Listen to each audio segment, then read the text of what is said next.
Hey, I'm out walking on the greenway. It's Jody with Fervor Voice. Got something to share, got something to say, got something that I want to talk to you about. You might hear some leaves crunching under my feet. Don't worry about that. Might be a little bit of clicking, but that's just because I'm walking, and you might even hear me get winded. Don't worry about that either. I'm walking and talking, talking and walking. It's all good. So, what I want to talk about today is just being done with doing things the way I used to do them. Empty nester, retired. I don't need to do things the way I did them when my kids were growing up, when I was in my 30s, and when I was still working. I do work, but in a different way. So I have my business, obviously, and it is one that I'm able to control, one that I'm able to create a schedule for, and one that I'm able to keep myself in a space of peace and say, nope, not today. I'm done fighting. That's what it is. I'm done fighting. And I'm ready to live. So when I say I'm done fighting, I'm done with that. I'm ready to live. Let me roll out my story here. So when I retired in what, 21? And I dealt with the students that had reading issues. And it was my job to figure that out, figure out what they needed to put their data together and all of it. It's time consuming and, have meetings with the parents and give them the data. This is what we're seeing. This is what we're going to start doing, putting these plans together. It's time consuming. And it's very serious work. At least it was for me, because I wanted to make sure that the goal was for each student to graduate out of the program. I didn't want anybody on that program any longer than a matter of months. I didn't believe in parking, because if they're there all year long, something else is going on, and we need to get to that.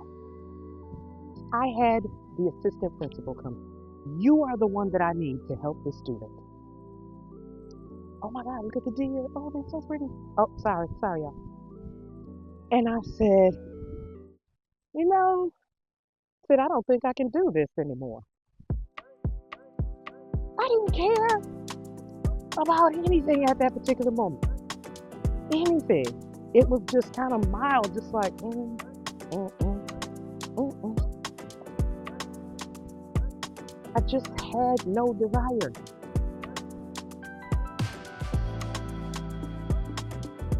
If it was the same Jody going to work, I would have figured out a way to push myself through, fight your way through, get motivated, get back to that. I would have figured something out.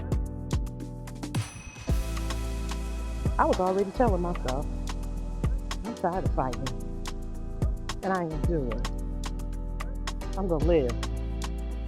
That's what I'm gonna do. Years, not even years with an S, because it felt like forever. Years with a Z. Yeah, I'm in 2025 at this point. But making my way here, I've done multiple little volunteer projects. I've done multiple weekend activity projects for the city, and I've done those things.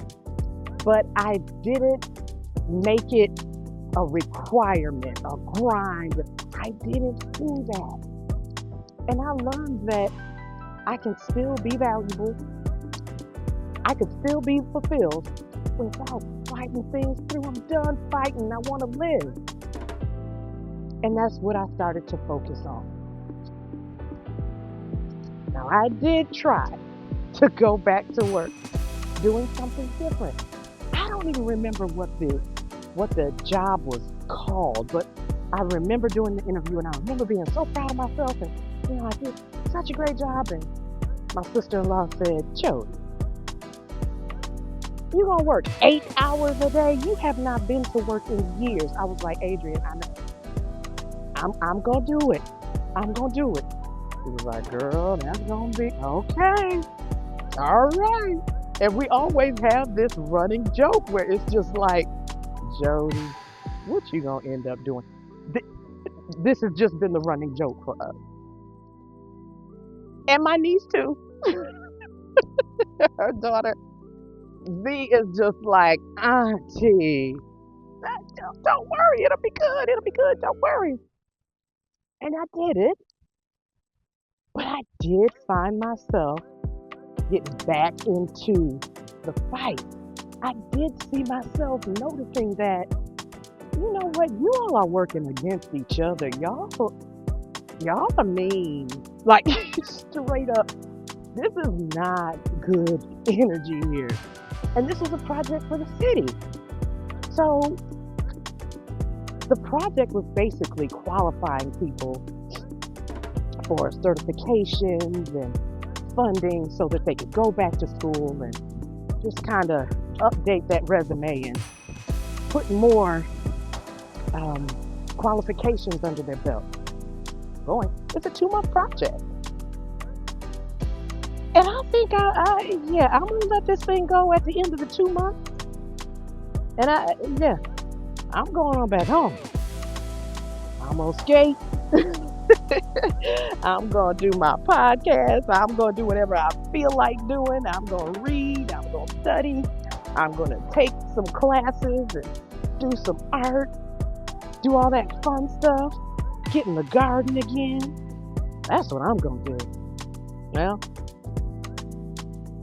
about 2 weeks from that 2-month point, supervisor, right? It's like, Jody, I know you're going to apply for this position because this was all contract work. So once I had the conversation with her and she said, no, you really did a good job. And I'm thinking to myself, okay, this job is literally 1 mile from my house. It's pretty flexible because you have this work schedule that's so strange because your work schedule is like 8 to 3 and the last 2 hours you can go home, you can do the work from home. And I believe I think Wednesday was the day that you worked from home all day. Like, it was super flexible. And again, it was 1 mile from my house. So if I wanted to take a 20-minute break, I could literally go home if I want to take a 20-minute break. I've never had that kind of flexibility with a job. So that was cool for me. That was a new thing. It was super flexible. And if you needed to do anything else, I need to go to the downtown location and grab this, that, or the third. Nobody was giving you a hard time. Okay. All right. So it was cool.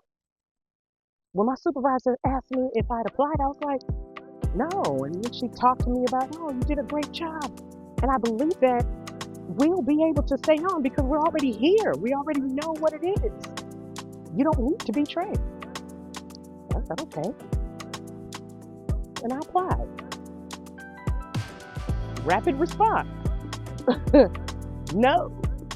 And I felt hurt. I was just hurt by it. I was like, she said I did a great job. I had a great rapport. And I don't even understand how I didn't end up with that. That should have been a shoo-in. Well, even though I did not get that job, I felt that there was something that I needed to understand. And there was something that I needed to do. Do you want this job? Is it worth a fight? Is it worth asking, what did I need to do to get this job? What did I need? Because at this point, I'm thinking, yeah, I need to keep it. Yeah, I should, because I'm good. But it's the owner of the contract that has the last say. So I took that all in and said, okay. I said, Jody, I think you just need to go on with what you've been doing. Just go back home. Do what you've been doing. And yeah, enjoy it. There was a real identity crisis going on with me at the time. And just being able to say that I had a job was what I wanted for a time. Let it go. Remember, I don't want to fight. I to live. I'm done fighting. I want to live. So why am I asking about this job? Why am I anger and ego? Anger and ego. That's all it was. And once I got quiet with it, and once I said, okay, let me think about this thing. Let me ground a little bit. It was just an insult to me. But I had to learn how not to be insulted, how not to want to fight about something every time. Some things do require attention. Other things, you can give them a quick wave and keep it moving. But I wasn't able to discern between the two at the time. Not at the time.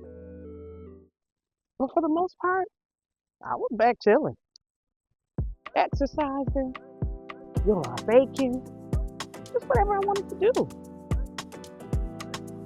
And then I got an email from the city. Like, what in the world? I don't know when I filled that application out, but okay, it's for cross guard. It's for a cross guard. That's not hard.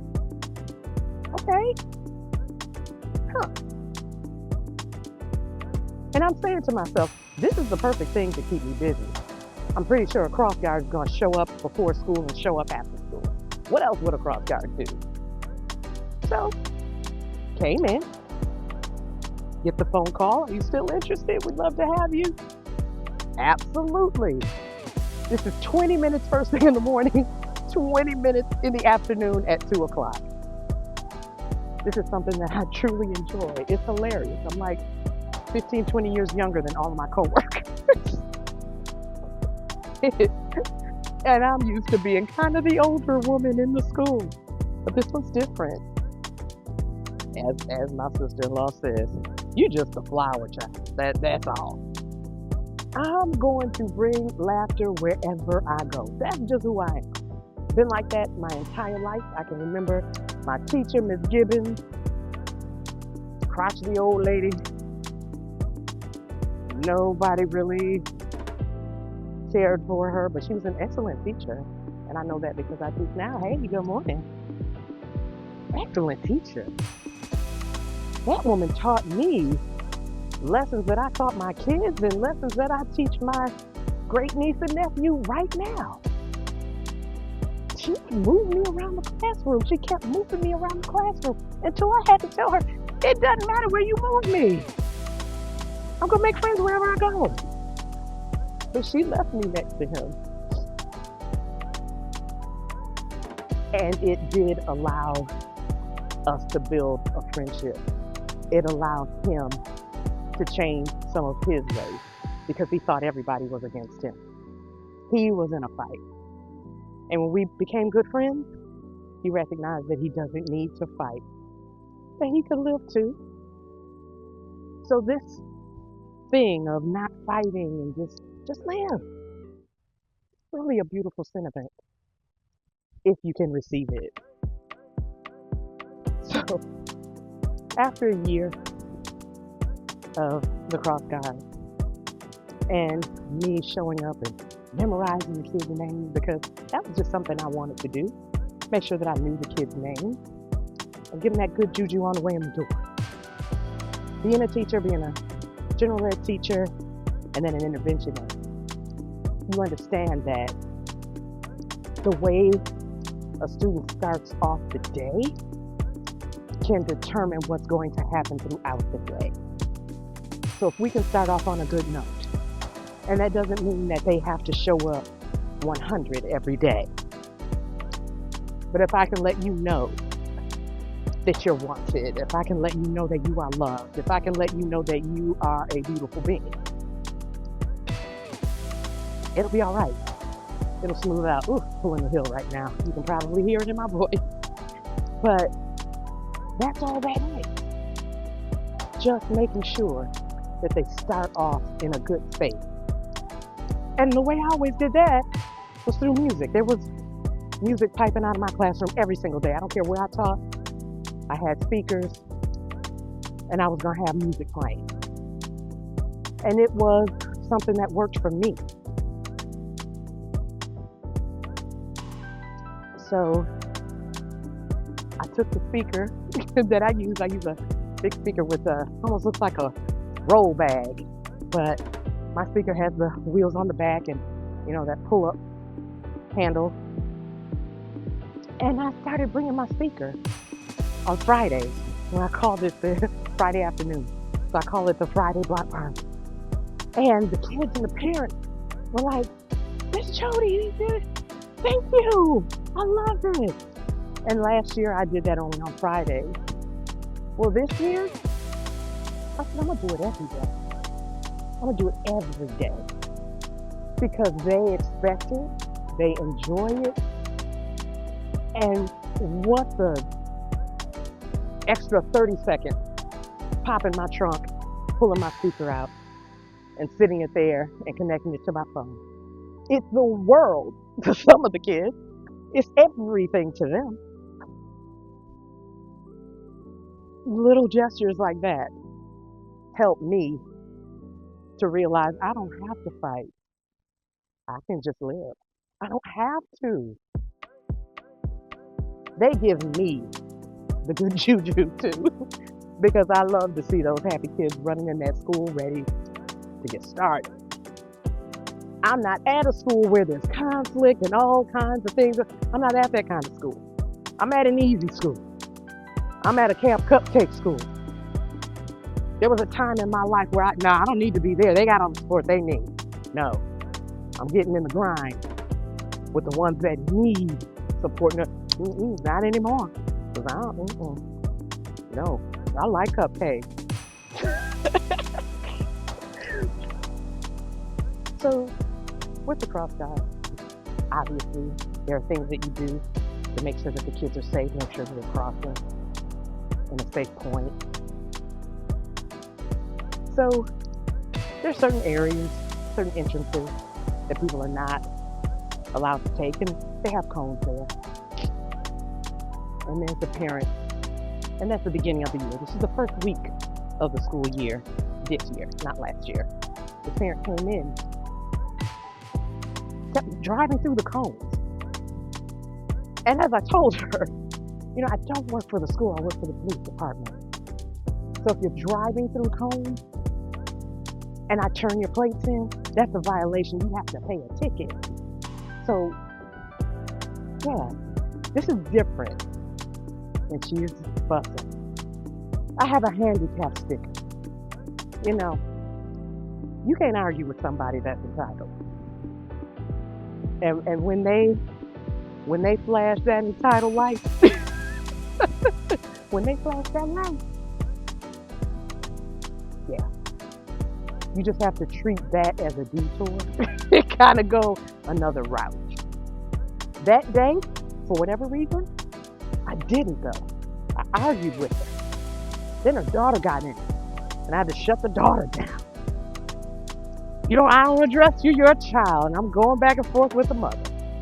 We're both wrong. We're both wrong. So that argument didn't have to ensue. Because the same thing ended up happening. I submitted her plate, picture of the plate, and she kept doing it. Kept doing it. I said, okay, yeah, I'm not going to fight. So when I finished, contacted my supervisor. I said, Sarge, this woman is still doing it. Did you contact her? Did you? Long story short, he did not. I said, okay. Well,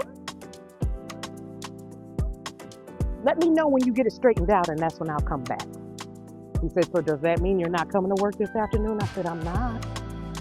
I'll come back when you get it straightened out and when this woman stops doing what she's doing. So, y'all handle that. I'm good. So I didn't come to work that afternoon, didn't come to work that next day, which I believe was Friday. Did not come to work on Monday. Went for a walk on Tuesday, got a phone call. So he called when I finished my walk. exactly where I'm walking right now. He called and he said, Jody. I said, yeah. He said, so here's the deal. That parent was not telling the truth. He had not told her, and he goes through all of that. And I'm like, huh, okay, I actually believed her. Like, she was so adamant about it. And he was like, no, he never said that. He never told her that. That's what she was saying. And that's being addressed. That's getting straightened out. So you won't have that problem again. And yeah, the parents started coming in. The parents started complaining. They want you back. Yeah, the parents want you back. I felt so good because guess what? I didn't fight about that. I didn't fight about that. I let that thing go. Like, I didn't fight. I made a decision to live. And my daughter's like, okay, mom, this man has like 100 things to do. Mm-hmm. Yeah. Yeah. That's what he signed up for. I didn't sign up for that. I signed up to be a cross guard. I signed up to follow what they require of me, to follow those rules. And I did it exactly as I was supposed to, submitting that information. And there were some things that were supposed to be done that were not done. And I ain't mad at them. I just ain't gonna fight about it. But it set a precedent. It literally did. I don't have to. I'm doing it. But I don't have to. And there's certain things that I'm not going to fight about that. I commit to everything that I do on a whole nother level, it seems like. And it does, yeah, it's kind of funny at times, but that's just who I am. That's just me. That's the flower child energy in me. When I came back that afternoon, I believe it was a Tuesday, when I came back that Tuesday afternoon, first parent I saw, okay, Miss Jody, I'm telling you, if you were not back here, I was going to write a letter. Now that was enough.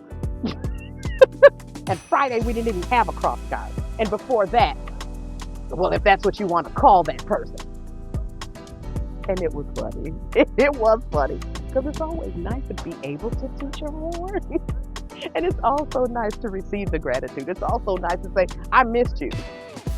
I had one little girl that said, where were you? Like, upset. Where were you? Like I had no right. And her mom said Miss Jody was standing up for what's right. I'm imitating her, but that's really the way she said it. And her daughter said, oh. I said, don't worry about it. I'm back. We're good. We're good. She said, okay. Pulled a little dandelion out of her pocket. This is for you. The kids always give me these weeds, but to a kid, it's a flower. And I receive it that way. So it's not so bad to say, I ain't gonna fight. I'm tired of fighting. I don't need to.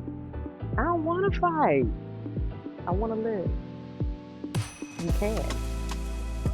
So do that. Blood pressure will come down.